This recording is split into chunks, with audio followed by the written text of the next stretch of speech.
Schreit, good day or hello. In Shakikia, it's Kikia. Muta Nish Joyce Schneider Shamasquatchich, and my English name is Joyce Schneider. And I'm bringing lesson number 32 from the Ukolmuksh Advanced Curriculum book, published by the Tazil Publishing House in 1981. And it's covering the use of ilcha and iltu and a couple of other things. And I hope that you are enjoying these booklets and looking for ways that these rules apply in the language that we're hearing or seeing, listening to, etc. Thank you.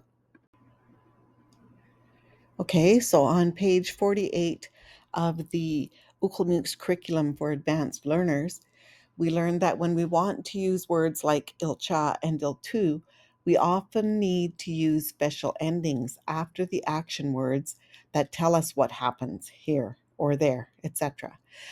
You can see some examples for hoit, which means to sleep, on the next slide. So we'll begin with hoit can ilcha. Hoit can ilcha means I slept here. And you'll see the different colors of font there. This really helps me to split apart where we're putting and applying these rules. So for the verb, I have it in black text. Hoit can is who. It's in purple. That's I. And ilcha means here. So I apply the same coloring, coding of the words to help me keep straight where the verbs and the actions and the here and there go and the doers. The second one we have is hoit kauch ilcha. Hoit kauch ilcha. You slept here. Hoit ilcha. Hoit ilcha equals he slept here. And hoping you all remember what we use. There is no pronoun for he and she in our language. So just the verb alone and the context of the sentence tells us that we're talking about he or she or it. Hoit cash ilcha. Hoit cash ilcha is we slept here. Hoit glap ilcha. Hoit glap ilcha, you folks slept here. And hoit wheat ilcha. Hoit wheat ilcha, they slept here.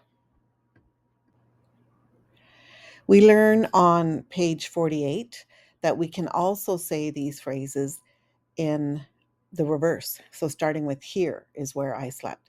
So we can also say ilcha chloiten. Ilcha chloiten, I slept here. Or here is where I slept. Ilcha chloitauch. Ilcha chloitauch, you slept here. Ilcha chloitash. Ilcha chloitash equals he or she slept here or it slept here. Ilcha chloitat. Ilcha chloitat, we slept here. Ilcha chloitalip. Ilcha chloitalip, you folks slept here, or here's where you folks slept. And ilcha chloit witash. Ilcha chloit witash, they slept here. So you notice the scan for I, schkauch for you, S is being added for he or she, schkash for we, and wheat for they. We drop the K for I, you folks, and we is entirely new, which is at he or she, his or her, he or his is as, and they becomes we task. So there's some changes when we flip and move things around in the language. And the best way to learn that is just to listen to as much language as possible. So when we use the second option, we're stressing where the person slept as opposed to who slept here or there. So for it is here that I slept, we use the option ilcha chloiten. Ilcha chloiten. And for it is here that you slept, we would use the version ilcha chloitauch. Ilcha chloitauch, etc. All of the different versions are available on the last slide. So in the same way, we can say one thing from two different versions in two different ways. For example, Klaku klekken. Klaku klekken. That means it is from there that I came. Or we could say klekken klaku. Klekken klaku. I came from there. Klaku ha klekauch. Klaku ha klekauch. Is it from there that you came? Or we could say or ask, Klekaucha Hlaku. Klekaucha Hlaku, did you come from there? So just reverse order what we're stressing, the doer or the here or there. Okay, next let's try using the rules to translate the following. Number 1, Hlakush Klekat. Hlakush Klekat. We came from there. Number 2, Hlakush Klekuitash. Tlacush, Tlequitash. They came from there. Number 3, Akushnashan. Akushnashan. I'm going that way. Number 4, Inkash Chihuah. Inkash Chihuah. Where did you go? Number 5, Akuhashnashauch. Akuhashnashauch. Are you going that way? And number 6, Ekuhash Chihualap.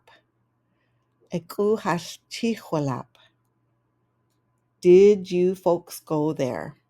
So I was struggling with pronouncing these ones, and then I remembered when we listen to speakers, the new beginnings are sometimes attached with the previous word, making it easier to say the second part.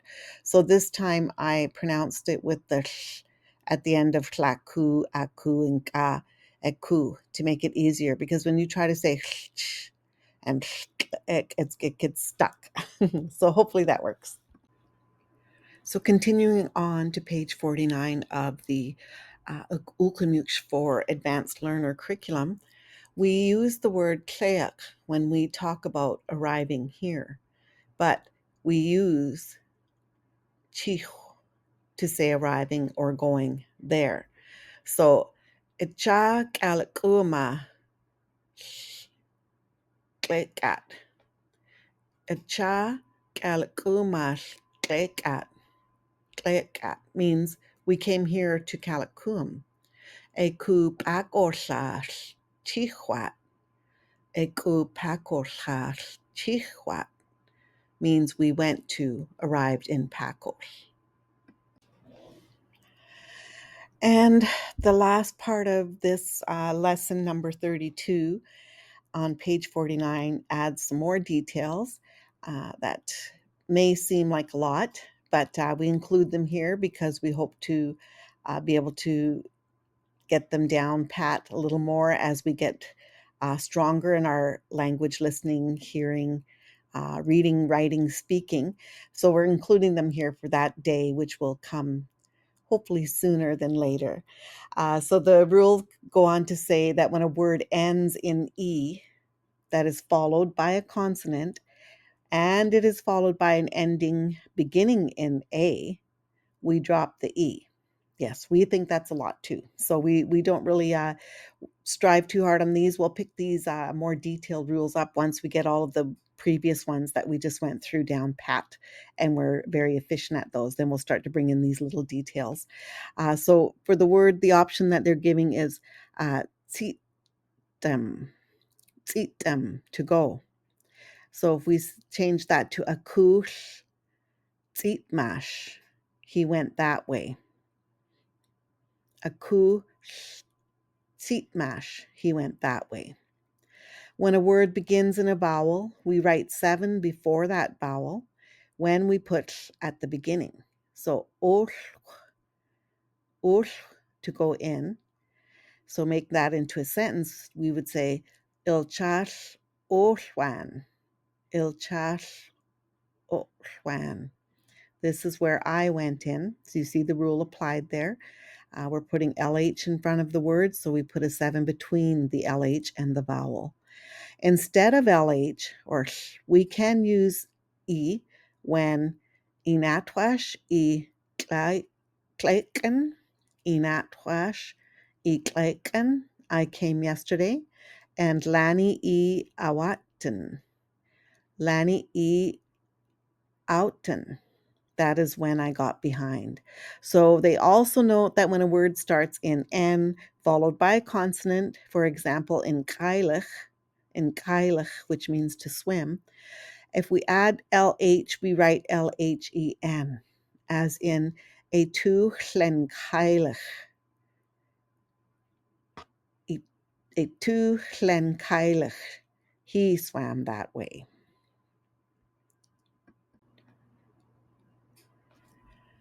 Nishti for Booklet 10. That's it for Booklet 10. I hope you're enjoying learning these rules as much as we are.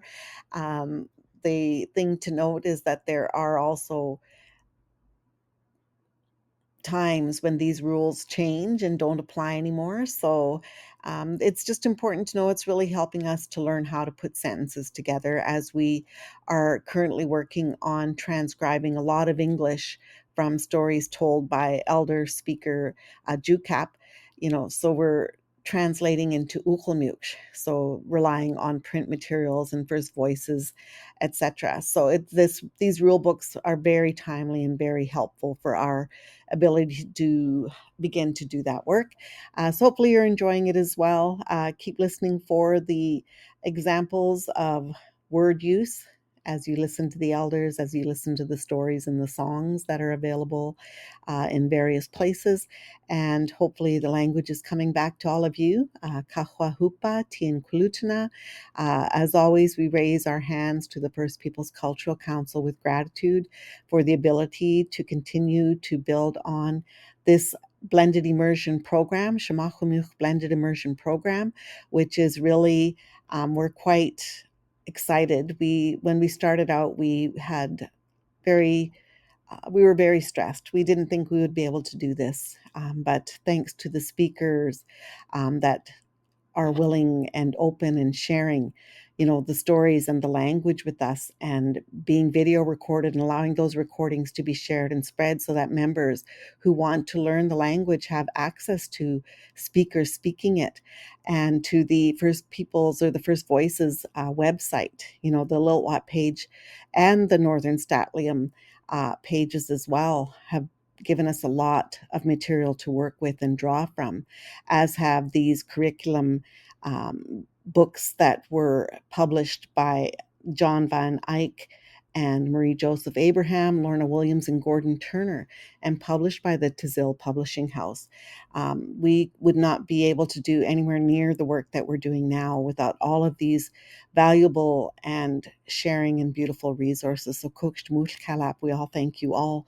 We're also grateful to the Ukhulmuk All Nations Services Society for providing all of that accounting and all of the administrative work and details that we could not have a program without. So Kukshtumush Kalap, we all thank all of you as well, and to all the Shemakum people who are providing us with good feedback, who are encouraging us to keep going, just as Auntie Lakcha and Mashisho and Joe Cap and all of the speakers have been encouraging us to just keep going and do what we can to keep our beautiful Ukhulmuksh alive, to bring it back from the brink of extinction.